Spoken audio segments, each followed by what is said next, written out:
Cousin Jared, Yeah. yesterday I told people, I said, why are you not signed up either on Dub Club or on Black Book just at least to get our A+ play of the day? Yep. And one of you took heart. We have one new person on Black Book. One person extra now because of listening to me benefited from the A+ play of the day with the Cincinnati Reds, an easy winner. Yep. That improves the play of the day to 13-3 this month. Because I was looking at this, because I kind of mentioned yesterday, I figured I should back up the words with the data. Mm-hmm. The ROI this year on the play of the day is 8.1%. Last year's play of the day in baseball, 10.3%. So if you're thinking you've missed out, you haven't. There's still more good things to come on the play of the day. College football play of the day last year, I gave out like plays at the time slots because it's like one day play on Saturday, right? So I was giving out like 4 or 5 plays, sometimes even more on Saturdays, depending on how many games. Those went to a 5.3% ROI. So you sign up. Plays of the day alone will make you money. Yeah, I mean, we're all looking for ways to offset inflation, and the A+ play of the day, good way to do that. I did not imagine it going there, but that works. We look like geniuses for taking the Oakland A's. Yes, that was easy. Yeah, that was good. We look like geniuses for taking the over in Tigers and Twins yesterday. Yep, that was good. We did kind of like the Twins. We talked about liking the Twins, and they fell short, but we got the over at least. Gave out the Cubs on Twitter as a free pick, and they kind of made us sweat a little bit, but they came through for us. Yep. In the end, and because Jared, you and I were talking off everything. We were texting, and then we took the conversation to the Discord where I kind of was like, "Hey, it sounded like what you were saying. You're kind of playing those first 5 A grades, kind of doubling up a little bit, or 50%ing up a little bit." I said, "Hey, should I be doing that?" And we talked about it a little bit on the Discord, and sure enough, or today here on depending on yesterday when you're listening to this, or Wednesday, first 5 A grade plays: Tampa winner, Astros winner, Reds winner, A's winner. 4 A grade first 5s all winners. So I mean, yep. And especially and especially like some of those teams, like I think it needs to be looked at as 2 separate plays, because sometimes like the starter is either so good or the A's is 2 separate plays, because Blackbird versus the bullpen is a whole different world. Yeah, exactly. Thankfully, the lead was big enough to not matter, but that's a whole different world. Yeah. And right as of right now, the Dodgers up by 3 runs in the 5th, and so looking decent on our Dodgers pick from the day before as well. So feels like good times. Let's get to today's games. 4:05 Eastern. Red Sox and the Nationals. Red Sox, better team, not really shocking anybody there, much better offense. Chris Sale versus Patrick Corbin, a pair of lefties. Sale's the better pitcher. I don't think I'm breaking news there. ERAs are pretty similar. Patrick Corbin, a guy I haven't talked about a lot lately. Last year, the story was he started terrible, and I kept saying as the season went along, he's not as bad as those numbers. Like metrics said he should do better, and his ERA kind of slowly fell throughout the season. There was a little bit of value on him at the end of last year, started this year, because of the perception that he was like the worst pitcher in baseball, and really he was just not good. And I think that's kind of balanced out now.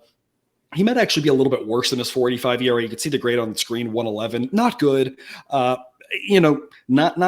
the worst pitcher in baseball, but not good either. Definitely will be up against it against Chris Sale. His opponent on the mound. Underlying metrics for Sale say his ERA should be a full run better than that 4.52 ERA. Red Sox relievers looking pretty good. Metrics improving on them by the day, it seems like, especially when you consider the fact that they play half their home games in probably the second most favored hitter-friendly ballpark in Fenway. So pretty good set of relievers there. If the Red Sox can get a lead, you'd think they'd hold it. Weather-wise, it should be around 80 degrees in Washington. Wind will be blowing in, so it'll kind of balance that out, kind of make it play like a neutral game. Because we're going to be on the Red Sox here. We're going to play the -1. Same debate you always have. Should you take the money line? Should you take the run line here? Model says the Red Sox win this about 2 out of 3 times.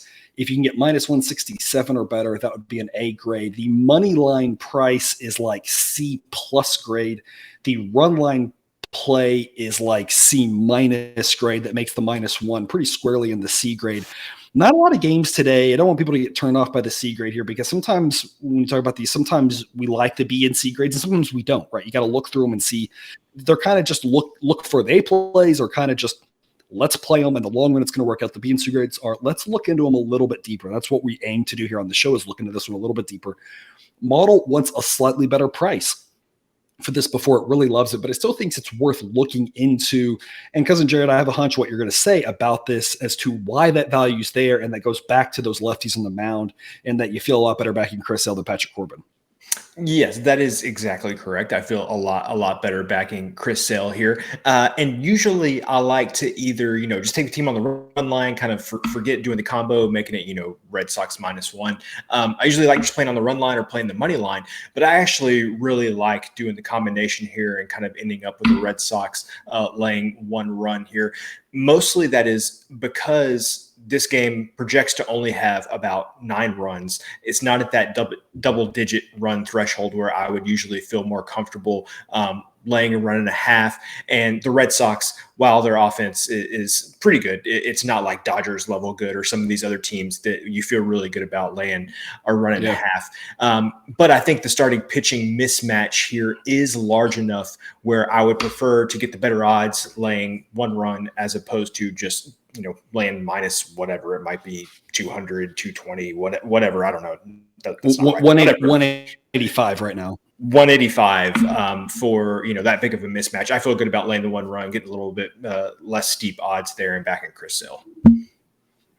The other reason why this might not be the most valuable number out there, why you'd hope for a slightly better number, it kind of goes back to what you're talking about with that Red Sox offense. If you notice here on screen, the Red Sox offense gets a 110 grade against lefties. They have a lot of lefties and a lot of switch hitters in that lineup. The Red Sox offense drops to a 101. And so the offensive mismatch is not quite as great with Corbin being a lefty as it would otherwise be. And that kind of goes back to your point. It's going to be a little bit more difficult from a probability standpoint for the Red Sox to put up a ton of runs and just blow them out of the water. It doesn't mean they can't, because the pitching mismatch is there. It absolutely is possible, but it's just not quite as likely, as you mentioned, with a team that has a better offense. The way the Astros are hitting the ball right now, Dodgers, Braves, right? Some of these teams like that, it's just, you feel a little bit more comfortable with them putting up a ton of runs. Red Sox against the lefty, solid, especially against Corbin, solid. They should score some runs, absolutely. But it's not quite as easy to just take that run line. And again, the run line price is kind of steep. I think that kind of is part of the fact that they're maybe expecting a little bit more runs than I'm expecting. Biggest thing on the runs, I think, is going to be the wind. Right now, the wind's blowing in. If that wind shifts around a little bit, you might expect a little bit more runs. Maybe the run line looks a little bit more appealing. Again, that's all the information that's provided over on Dub Club on the morning update. I'll rerun the model, rerun all that weather stuff, and people get an update exactly of, is the wind blowing out, in, across, everything like that, how strong it is, how much the weather affects the projected total, all that information. And that could kind of help you also figure out if you're debating between the two. Splitting your bet here is the official pick, but as always, better you have the tools in your hands to decide if you want to take the money line, run line, split them like we do. However you decide, whatever you think is best. This is what the official recommendation is, but I'm not going to be offended if you go one way or the other.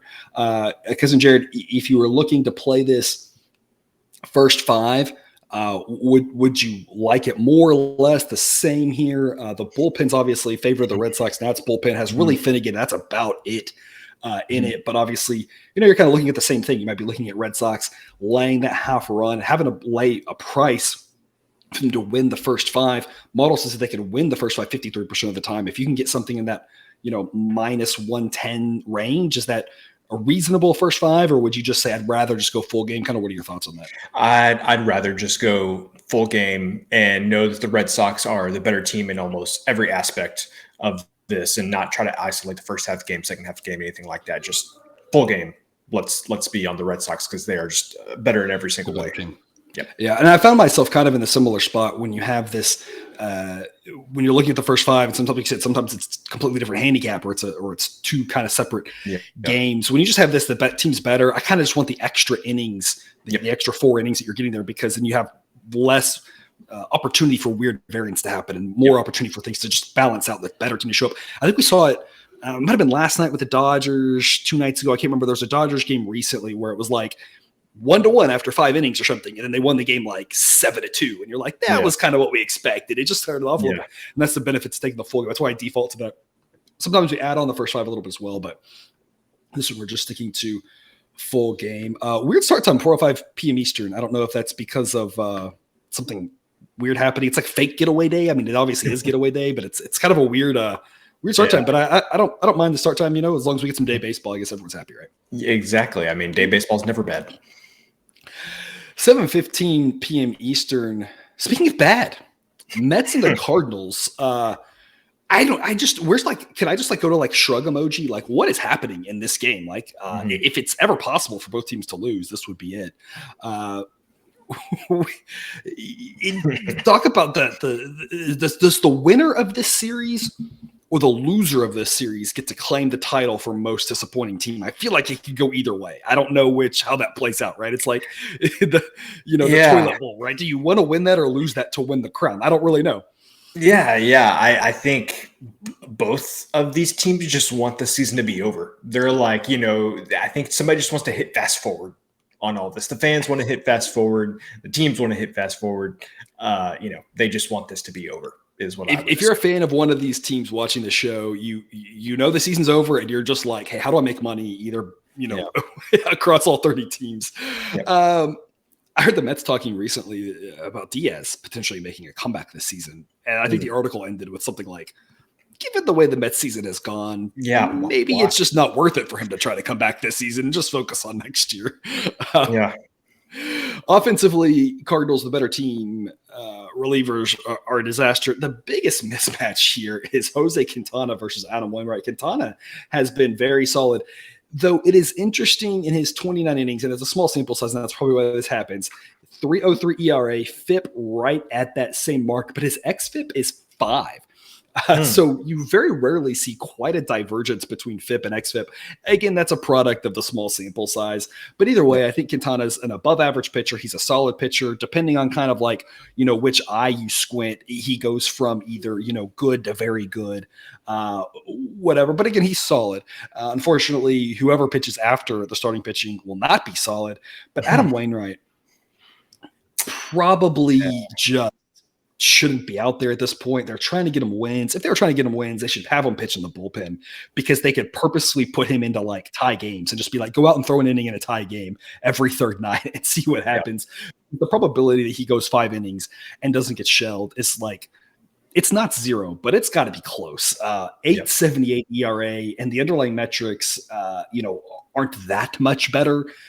Just plummeting to the bottom of the starting pitching rings after pitching fairly well last year, kind of defying father time the last several years, continuing to pitch well, and then the wheels have just come off.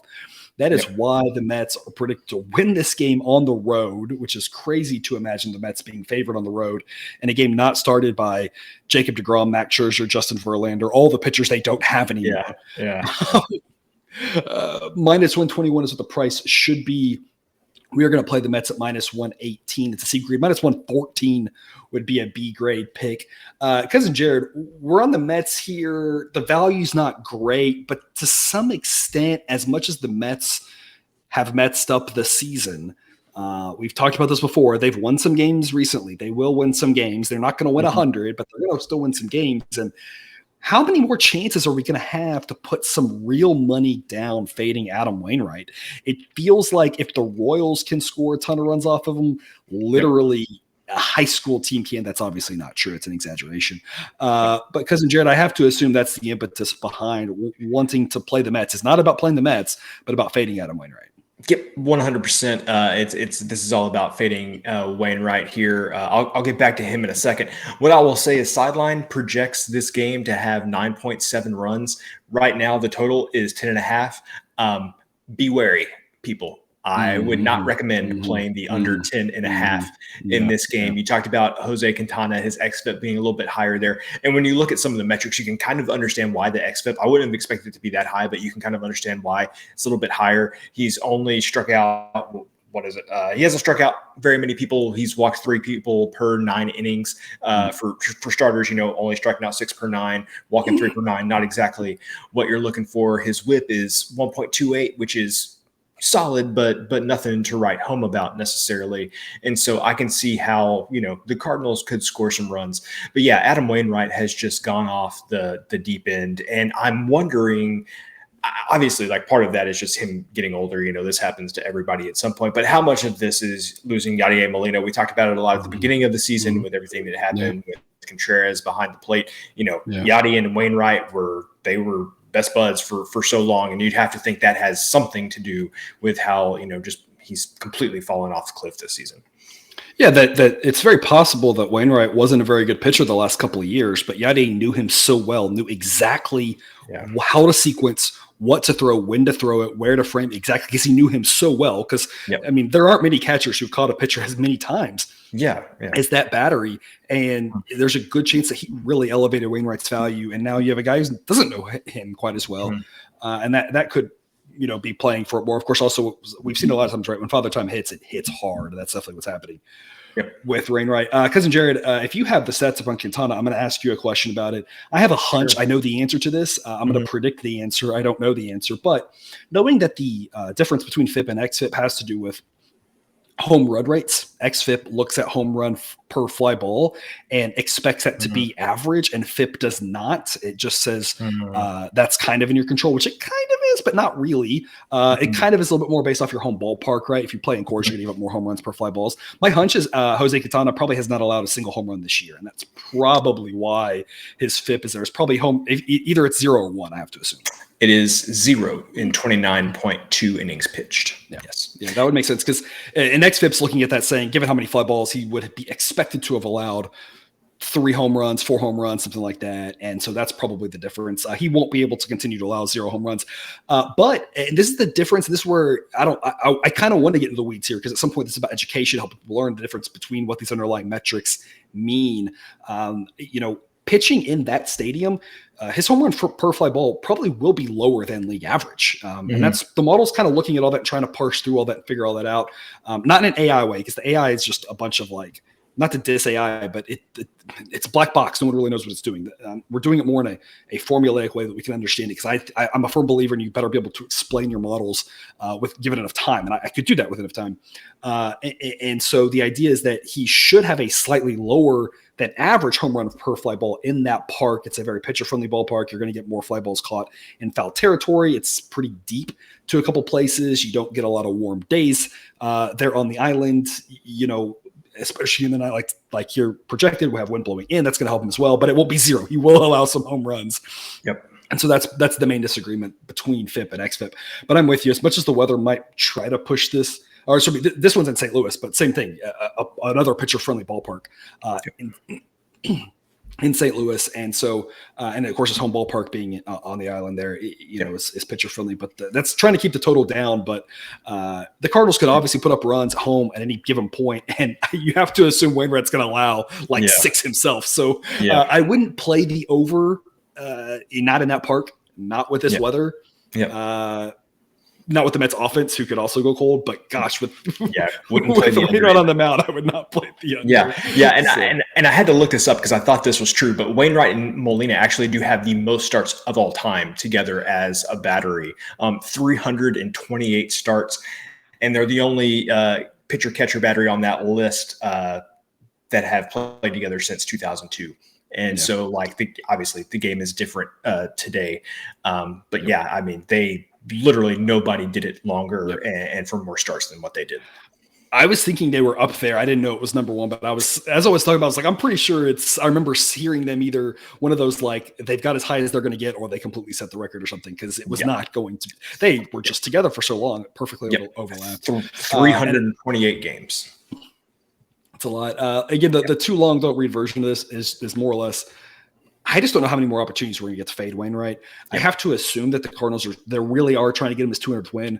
At some point, the bullpen is the better way to do that. And so when he's in the bullpen, we won't be able to fade him. So usually I don't love playing C grades, but this is one where we're going to put a little coin on it here just because we cannot pass up that opportunity, which will take us to our last game here, late 9:40 p.m. Eastern, Diamondbacks at the Padres. Speaking of disappointing teams, the Diamondbacks just fell off a cliff after such a strong start. Really struggling. It's almost like the Mariners took off and took the Diamondbacks juju from them. And Mariners been winning a bunch of games, close games, offense being better, and the Diamondbacks just falling apart. Padres have been disappointing all season. Today's show, I guess, is about disappointing teams. It seems like Padres get better offense, but you just never know when they're going to show up, how they're going to play out. And you see on screen there, obviously, the Padres relievers, talk about them all season. Diamondbacks relievers, solid. But that pitching mismatch, my goodness. Zach Gallen and Rich Hill, speaking of over the hill, pitchers. Rich Hill, 5.17 ERA. Advanced metrics say it maybe should be a tiny bit better. But you're talking about a guy who, you can't have a lot of faith in. More than Adam Wainwright, but only by default. Against Zach Gallen, a 3.24 ERA. The advanced metrics say that's pretty spot on. He has pitched worse on the road. There's no denying that. We see that with every pitcher. Every pitcher, for the most part, in the long run, pitches better at home. Gallen is no exception. Is it a little bit stronger with Gallen? Maybe. Does it matter against Rich Hill? I guess that's the question that I have for you. Cousin Jared, Model doesn't seem to think so. We're going to be the Diamondbacks are at -114. Model says they win 57% of the time. If you see on screen, Model moneyline A grade price -114. This is -114. It's a B grade. Why is that? Because you make a cut point somewhere. And the cut point happened to be -114 with rounding. It was actually like -113.8, and -114 is not better than -113.8. And so it technically fell on the other side of that and gave it a B grade. Whatever. It's literally rounding error. And this is, of course, the problem with trying to make these cut points, right? If you really do this,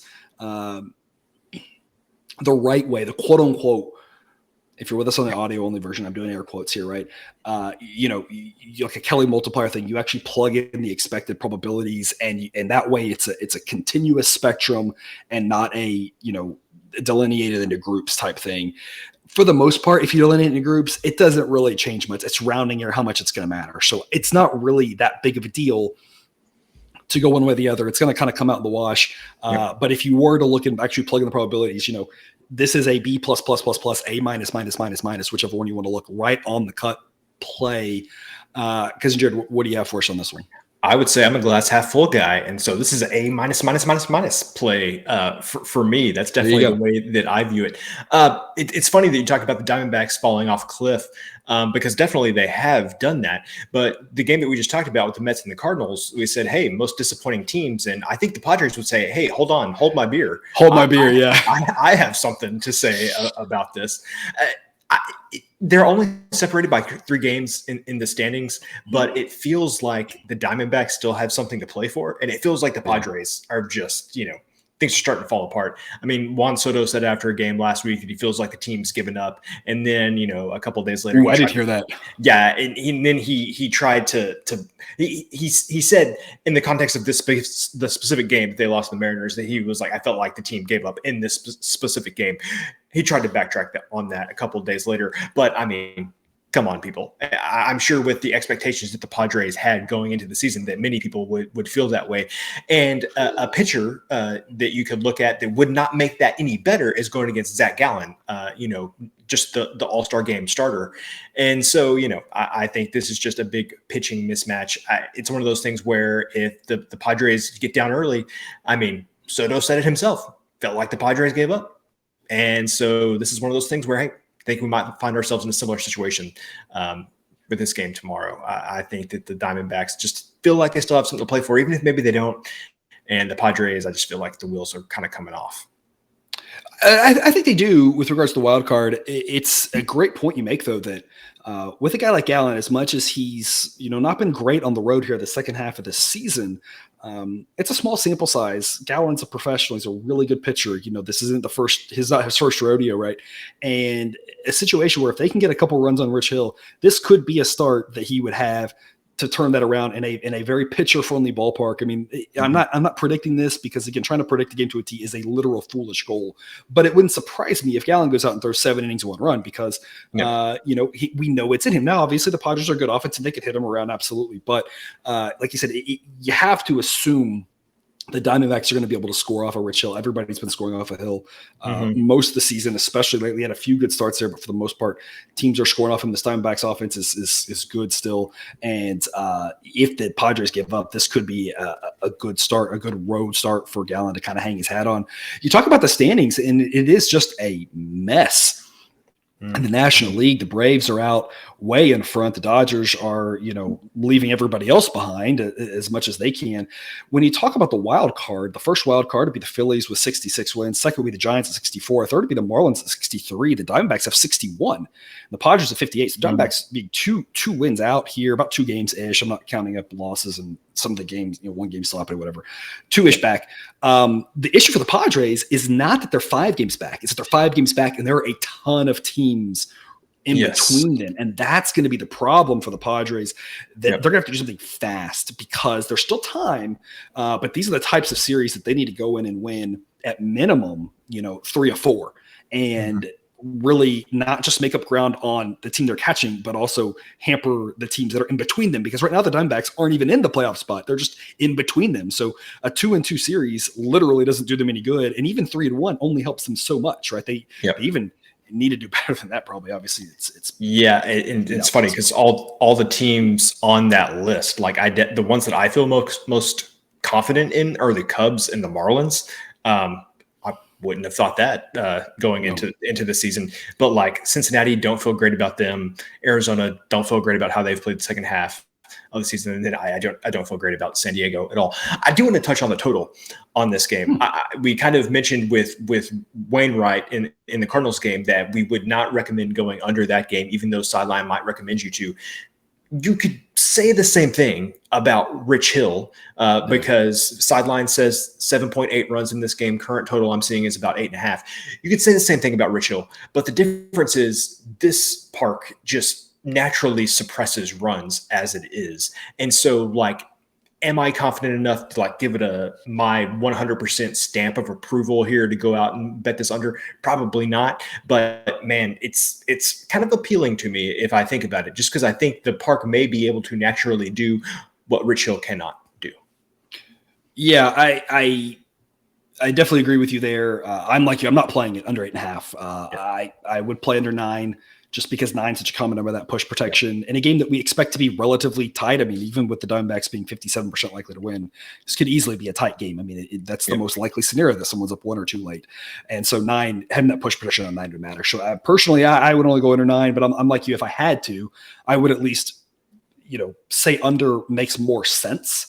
And this one model projects 7.8. So model would say lean under as well, as opposed to the Cardinals game where it's like, I would not, if you made me, I would just say, no, what are my other options? Like, can I bet exact number? I'd rather play like on that game, like exact number at massive plus odds, and just be like, let's have fun with it because who the heck knows with that Cardinals game. This one, I would do under if I had to, but personally, I need that 9, if it's me. Because Jared, no prop of the day. We did win tonight's though. That's all 3 this week, 4 in a row now. That was an easy one. Fading a lefty against the Astros is just like taking candy from a baby or whatever it's really not like the easiest thing to do necessarily. I mean, the baby's cries. Well, it's definitely not taking candy from a 4-year-old. That is not. Yeah. So it's got to be a baby. I would say like sub 18 months is probably the easiest target. Yeah, and then they just cry anyway. No prop of the day. There's nothing out right now, so nothing to talk about here. Smaller slate. We'll have another prop for you for Friday's slate. See if we can wrap up the perfect week. So that is our show for the day. There's the recap on screen. Cousin Jared, any parting words? I was looking at college football totals for week 0. Getting prepped for the first college football show, and spoiler. The books don't know anything about these totals. They're hanging a bunch of common numbers and just saying, daring you to go one way or the other. So it'll be fun to see how week 0 plays out. It'll be fun to see what you tell us to do since you are the totals maestro. The new college football model will be projecting totals.